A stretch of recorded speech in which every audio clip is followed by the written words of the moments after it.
Despite its cultural and business differences, uniting Africa is of utmost importance. And that has been the crux of the former Nigerian president and chairman of the Intra-African Trade Advisory Council, Olusegun Obasanjo's speech at the conference, currently taking place in Durban in South Africa. For an update on what happened on the third day of the Intra-African Trade Fair, RISE correspondent Adefemi Akinsoya reports. Africa's economic development has, in part, been stifled by the lack of intra-African trade. Former Nigerian President Olusegun Obasanjo, who is widely recognized as a Pan-Africanist, is also the chairman of the Intra-African Trade Fair Advisory Council. On the third day of the summit, he chaired a conversation on how to make the conference the Pan-African trade and exhibition brand, what Afreximbank calls the path to success. Our leaders need to understand. And if they understand, they need to work together. We are not as weak as we think we are. I called a cocoa summit when I was president of Nigeria. And you know, I asked the question, why is cocoa price being fixed in London? London doesn't produce cocoa. No. Why? And you know, we could be setting the price of cocoa either in Ivory Coast or in Ghana or in Nigeria, if we can keep our cocoa for 1 year. That's what we find out. If we can just store our cocoa for 1 year, then there's going to be a power shift. Then we will be able to. Yeah. Despite the obvious drive for African unity, colonial legacies have long kept African countries from trusting and trading with each other. I asked what more can be done to bring African countries closer together. Still, how other African countries see each other. I'd imagine that current geopolitical tensions would keep or continue to keep African countries from positively trading together. So more than Afreximbank and money, what else do you think needs to be done so that Africa truly can unify? In the aftermath of his discussion on the stage, the former president went into more detail. Let nobody tell me that, oh yes, because you produce the same thing, you cannot trade among yourself. If this country produces grape and Nigeria doesn't produce grape, let this country make wine and sell to Nigeria. If Nigeria produces rubber and this country does not produce rubber, let Nigeria make tire and sell to this country. Now that's what they do in Europe. And why can't we do the same? So that we break the jinx, if we want to call it jinx, of the colonial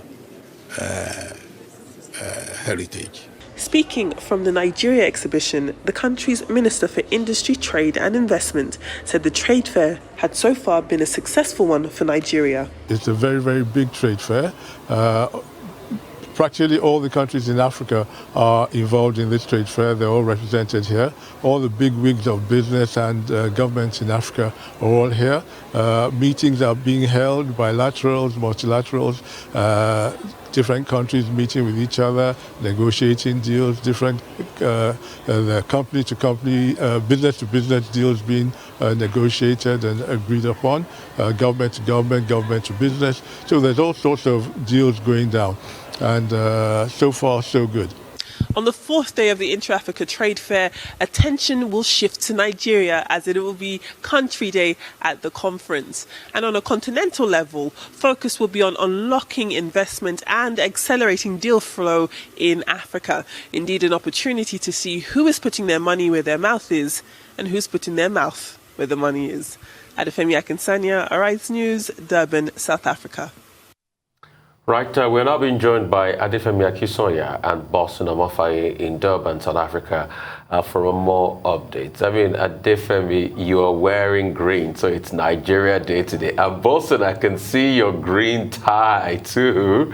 Good to see you both again. I mean, just set a scene for what we should expect today, Nigeria Day. All investment Nigeria, everything Nigeria. Adefemi first, and Boston, you can take over afterwards. Thank you very much, Rufai. I'm so glad that you noticed it. We made a little subtle effort to represent our country on this Nigeria Country Day here at the Intra-Africa Trade Fair. So more than us showing our patriotism, definitely we are very excited to see what the Nigeria Country Day has to offer at the Intra-Africa Trade Fair. You would have heard within the package that on a more continental level, today will focus on interlocking investment and talking about how you can fast track and facilitate more deals being done across the continent. So that's definitely what will dominate the early part of the sessions here today. But moving onwards, yes, absolutely, it is of course Nigeria Day, and there's a lot that many people are looking forward to. We don't have many specific details. All we do know is that it's going to be monumental, says the people at the Nigerian Pavilion. But Bosun, I would like to bring you in. It is not just me in green today. It is of course you in the green too. Yes, in the green and white, as it were. Thank you. One of the very important part of this particular conference, I'm not too sure if it happened in Cairo, Egypt in 2018, was that a panel, one of the main panel held earlier, about an hour ago, has to deal with the subnationals, bringing state governments into the conversation. So the intra-Africa trade looks as a national, a sovereign issue, but when you break it down, countries and businesses will have to deal with state governments, and that's it. So on the panel expected this morning was the chairman of Nigeria's Governors Forum, Dr. Olukayode Fayebi, who represents Nigeria's Governors Forum. But we've got a major, one of the states in Nigeria, Ogun State, at about 2:30 Nigerian time today, that will do an investment showcase trying to position Ogun State as the investment hub or the industrial hub of Nigeria. Of course, you know, Ogun State has Lagos in its crosshairs, as it were, so it wants to position itself as an investment destination. So we expect the Ogun State subnational showcasing to happen this afternoon. So that is part of the experiences being shared by selected African countries at the subnational level. That panel has some South African, some of the province heads speaking, as well as from Kenya as well. Nigeria was also brought in. So part of the conversation that is very key is that you will have to deal with state government when you're talking about trade and investment. Part of that will come today. We also look at tourism today, technology, how to think tourism, how to think technology. There will be project showcases as well, and of course, cosmetics and the fashion industry. And that goes straight to you know, you talk about lipstick index in the markets, in the stock markets. That's what it is. Now, what the lipstick index, just got a little bit of a lip gloss here. But when you talk about lipstick index, it means that when there is recession and economies are down, women tend to spend a whole lot more on cosmetics, which includes index. So the lipstick index was developed by Bloomberg to track products that are made with call to cosmetics. We'll have a bit of that for you later. Absolutely. And you know, but before we cross over to Lagos, just buttressing off of that, it never does. It never does. That's exactly what I was going to say, Tunde.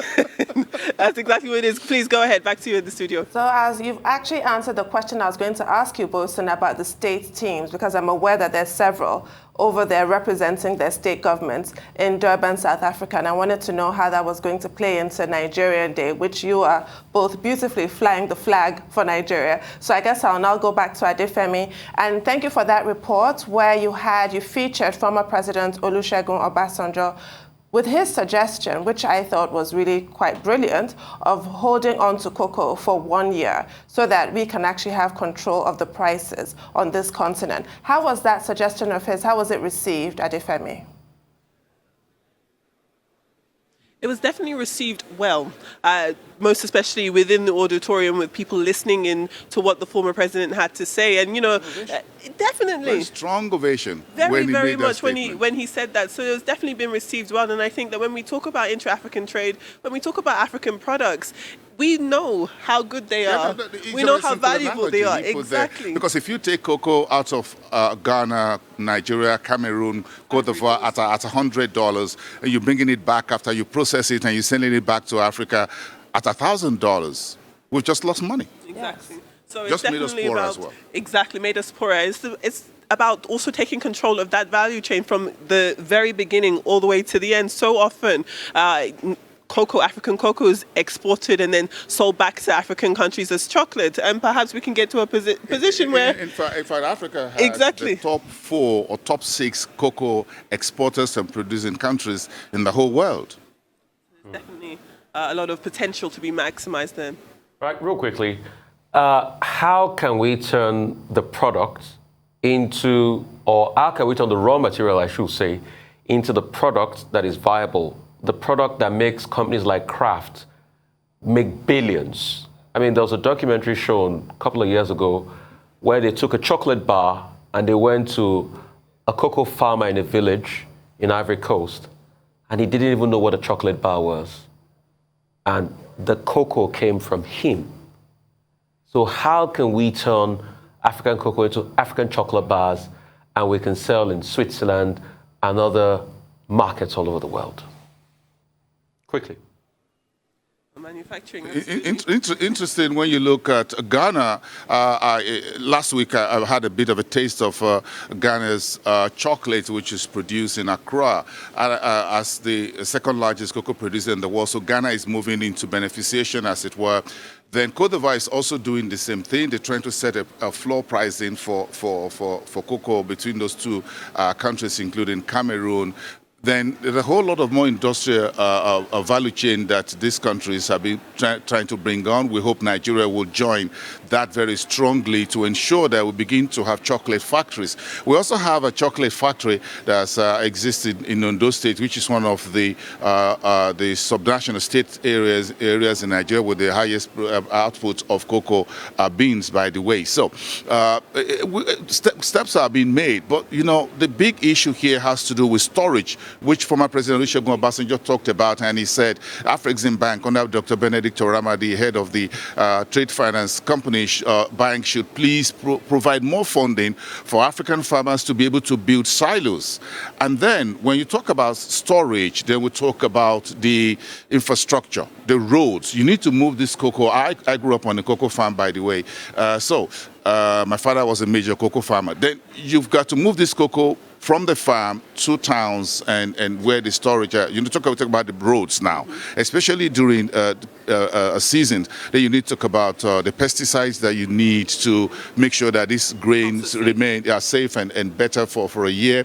These silos and warehouses will take hundreds of millions of dollars to build. You need to pick up the vehicles for logistics that will be able to transport them. You know, the cocoa bean had to stay under certain conditions for a year period. So you need in certain temperatures. Thank you very much, Adefemi. So there's a whole lot of work to be done to preserve the cocoa in a storage form and then move them to the next level of production for chocolate.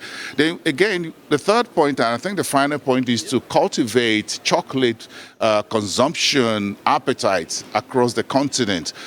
That is another thing. We need to eat more chocolate ourselves. Our head is very healthy because it had a bit of that bitter taste from cocoa itself. Then the third point is how to ship them now and sell them, package them in those attractive, sexy form that you can find them at Heathrow Airport or anywhere else. So we need to think about the branding as well and selling this final product back to the folks in Europe, in Asia, and the rest of the world.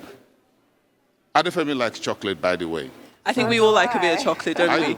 I'm sure Tunde and Rufai definitely like a bit of chocolate. All right, thank you guys so much. Really appreciate you. You're talking about young population in Africa. Okay. Thank you very much. Thank you guys so much. And we're looking forward to the proceedings of the Nigerian Day today.